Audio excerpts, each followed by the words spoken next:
क्या हो अगर किसी छोटे से बच्चे के सामने उसके पिता को बेरहमी से मार दिया जाए और मजबूरी में उस बच्चे को अपने पिता के कातिल के साथ ही रहना पड़े, वो भी सालों तक। तो क्या वो बच्चा अपने पिता का बदला लेगा या फिर इतने सालों तक उस किलर के साथ रहकर वो सब कुछ भूल जाएगा? ये सब तुम लोगों को इस सीरीज में देखने को मिलेगा और इस क्वेश्चन का जवाब भी। तो अगर तुम लोग को एक्शन, एडवेंचर वाले एनीमे देखना पसंद है तो ये सीरीज तुम्हारे लिए ही है।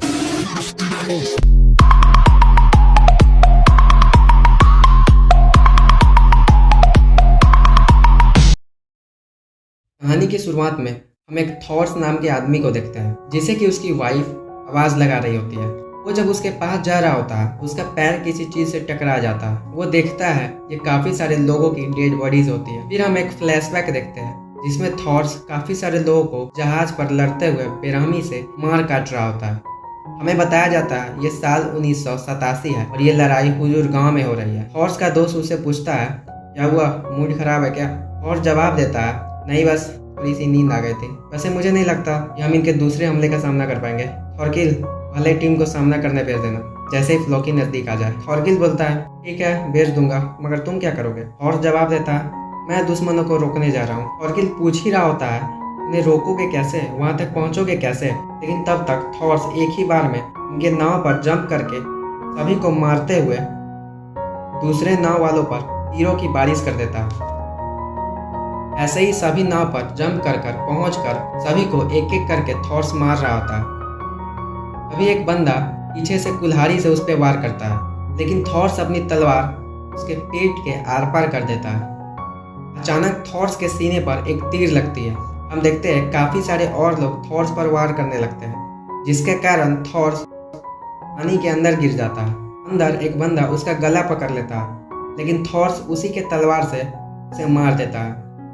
बाद में वो तैरते तैरते एक टापू पे पहुंच जाता है। दूसरी तरफ लड़ाई के कारण सारे शिप में आग लग गई होती है। सीन प्रेजेंट में आता है और अब हम कुछ साल बाद का सीन देखते हैं। बर्फ वाले इलाके में एक लड़का नदी से पानी निकालकर घर पहुंचता है। अंदर जाने पर उसकी माँ उसे बोलती है थॉरफिन, भेड़ों को चारा दे दो और गाय का दूध दूह लो। वो भी बिल्कुल ऐसा ही करता है और दूध घर ले आता है। रात को एक आदमी जिसका नाम लीफ होता है वो बच्चों को अपनी शिप की जर्नी की कहानियां सुना रहा होता है, जिसमें वो बताता है फिर हमें वो जगह मिल गई, एक नया महाद्वीप, ऐसा दुनिया जहाँ फलों की भरमार थी और धरती घाट से ढकी हुई थी। उसका नाम मैंने रखा, मैंने उसे नाम दिया विंडलैंड। ये सुनने के बाद सारे बच्चे उसे अलग अलग सवाल पूछने लगते हैं। वो आगे बताता है फिर हमें वहाँ कुछ आदिवासी मिले, बिना एक दूसरे की भाषा समझे हम दोनों दोस्त बन गए। वो बताता है उन लोगों ने ही तो ये पंखों वाली टोपी मुझे दी थी। अभी वहाँ थॉर्स भी आ जाता है जो कि इन बच्चों को देख रहा होता है। सारे बच्चे कुछ देर ऐसे ही लीफ से सवाल जवाब कर रहे होते हैं, जिसमें थॉरफिन बताता है मुझे भी समुद्र में जाना है, मैं बड़ा होने का इंतजार नहीं कर सकता।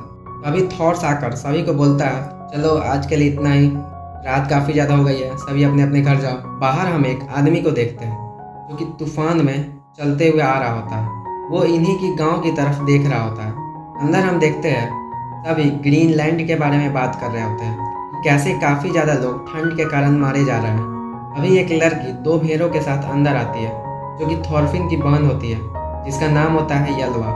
सभी लोग ग्रीनलैंड के बारे में ही बात कर रहे होते हैं। थॉरफिन दूसरी तरफ शिप का कैप्टन बनकर सभी को आगे बढ़ने को बोल रहा होता है। अचानक एक मॉन्स्टर आकर उसे पकड़ लेता है। अभी उसका नींद भी टूट जाता है, जिसके वजह से वो अपनी दीदी पे काफ़ी ज़्यादा भड़क रहा होता है। उसकी दीदी देखती है कि अभी भी सभी लोग ग्रीनलैंड के बारे में ही चिंता कर रहे हैं और उसी के बाद रूस हो गए हैं। लीफ बता रहा होता है तुम्हारे पिता तुम्हारी काफ़ी ज़्यादा चिंता करते हैं, वो खड़ूस नहीं है, समुद्र काफ़ी ज़्यादा खतरनाक होता है। एक बार मैं समुद्र के बर्फीले इलाके में फंस गया था।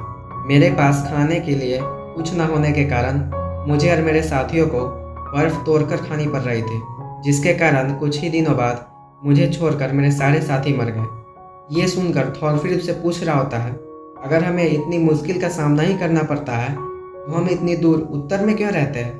फिर हम थॉर्स को देखते हैं जो कि इस आदमी को अंदर ले आता है। उसे आग के सामने लेटाकर उसकी छाती को प्रेस कर रहा होता है ताकि उसे होश आ जाए। दूसरी तरफ वो लीफ थॉरफिन को बता रहा होता है हम यहाँ भाग कर आए हैं। बहुत समय पहले मेरे पूर्वज ईस्ट में रहा करते थे, नॉर्वे नाम के देश में। वो यहाँ से काफ़ी ज़्यादा अच्छा था। लेकिन एक दिन एक ताकतवर इंसान हेलेट वहाँ पहुँचा। उसने अपने आप को नॉर्वे का राजा घोषित कर दिया और सभी लोगों पे अत्याचार करने लगा। उसकी अत्याचार के वजह से काफ़ी सारे लोग दूसरी जगह आ गए, जो कि ये आइलैंड है। थॉरफिन बोलता है ये सब झूठ है, मेरे पिता और मेरे पूर्वज पैरों की तरह नहीं भाग सकते। तभी वो घर आने लगता है अपने पिता से ये सवाल पूछने, लेकिन वो जब घर की सिचुएशन देखता है तो फिर वो चुप हो जाता है। हम देखते हैं उस आदमी को भी होश आ जाता है। हॉर्स उसे पूछ रहा होता है तुम कहाँ से आए हो। वो आदमी बोलता है क्या तुम मुझे वापस भेजने वाले हो हाल्फडान के महल में। यल्वा बोलती है हाल्फडान, तो तुम पहाड़ के दूसरी तरफ से आए हो। वो आदमी रिक्वेस्ट करता है कि मुझे वहाँ दोबारा मत भेजना। तभी एक आदमी आता हुआ बताता है हाल्फडान तट पे आया हुआ है, वो किसी गुलाम के बारे में बात कर रहा है। मुझे तो काफ़ी ज़्यादा डर लग रहा है कहीं वो फिर से लड़ाई ना शुरू कर दे। लेकिन लीफ उनसे बात करने की कोशिश कर रहा है। हम हाल्फडान को देखते हैं जो कि सबसे उस बंदे के बारे में पूछ रहा होता है। एक बंदे को इसकी हरकत पर काफ़ी ज़्यादा गुस्सा आ जाता है। वह सभी को तलवार दिखाते हुए कहता है तुम पहले की तरह फिर से लड़ाई चाहते हो क्या। जवाब देता हुआ हाल्फडान का एक बंदा उस पर चिल्लाने लगता है, जिसके कारण हाल्फडान का बंदा उस बंदे के खिलाफ तलवार निकाल लेता है। अभी हाल्फडान अपनी जंजीर से उसका हाथ पकड़ते हुए उसके सर पर वार करता है। वो बोलता है मेरे बोले बिना तलवार नहीं निकालनी चाहिए थी। फिर वो सबसे दोबारा उस गुलाम के बारे में पूछता है। दूसरी तरफ वो गुलाम कल्पना कर रहा होता है कि वो किसी ब्यूटीफुल से प्लेस पे आ गया हुआ है और अपनी फैमिली के साथ यहाँ पे है, जिसके कारण वो अपने परिवार के बारे में बड़बड़ा रहा होता है, जिसमें वो ये भी बड़बड़ा रहा होता है कि मैं कहाँ पे हूँ। और समझ जाता है ये किसी अच्छी सी जगह का सपना देख रहा है। वो बताता है तुम जिस जगह को देख रहे हो वो है विनलैंड, एक ऐसी जगह जहाँ न गुलाम है न लड़ाई है। वो आदमी ये सुनकर बड़बड़ाता है सपने में वो विनलैंड। अभी वहाँ हाल्फडान अपने आदमियों के साथ आ जाता है। वो बोलता है इस तरह आने के लिए माफ़ी चाहता हूँ थॉर्स, इस गुलाम का असली मालिक मैं हूँ। थॉर्स उसे पूछता है तुम्हें इस गुलाम के कितने पैसे दिए गए थे। वो बताता है मुझे 2 भेड़ें मिली थी। थॉर्स उसे बोलता है मैं तुम्हें 8 दूंगा, इस आदमी को मुझे दे दो। हाल्फडान मान जाता है। जाते हुए वो बोलता है मुझे पता है तुम सोच रहे हो ऐसा कर कर शायद तुम इसे बचा लो, मगर इसकी जैसी हालत है और यहाँ का जैसा वातावरण है ये कुछ ही समय में मर जाएगा। वैसे भेड़ कौन से लेने हैं ये मैं पसंद करूँगा। फिर हम यल्वा को देखते हैं, साथ ही पूरे थॉर्स की फैमिली को। यहाँ हमें पता चलता है कि वो गुलाम ठंड के कारण मारा गया है। यल्वा रो रही होती है, जिसमें वो बोल रही होती है क्या फ़ायदा, 8 भेड़ें भी चली गई और ये गुलाम भी। हम देखते हैं थॉरफिन हिम्मत जुटाकर थॉर से पूछता है पिताजी क्या हम यहाँ भाग कर आए हैं।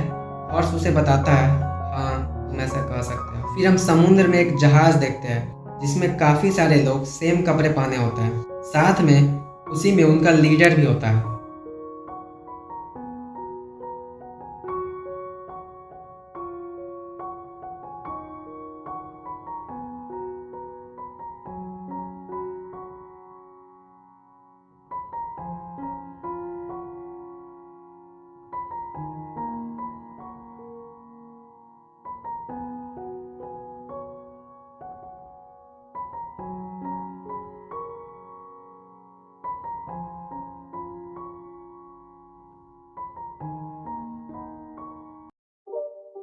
तो आज के लिए इतना ही। मानता हूँ वीडियो काफ़ी ज़्यादा छोटी हो गई है, मगर तुम लोग एडजस्ट कर लो यार। ये जो है मेरी यूट्यूब की पहली एक्सप्लेनेशन वीडियो है या फिर कहो चैनल की पहली वीडियो। तो अगर तुम लोग इस पर कुछ गड़बड़ी लगे वॉइस में या फिर कुछ भी तो कमेंट करके बता सकते हो। मैं उसे अगले वीडियो में सुधारने की कोशिश करूँगा। तो मिलता हूँ मैं तुम लोगों से अगले वीडियो में।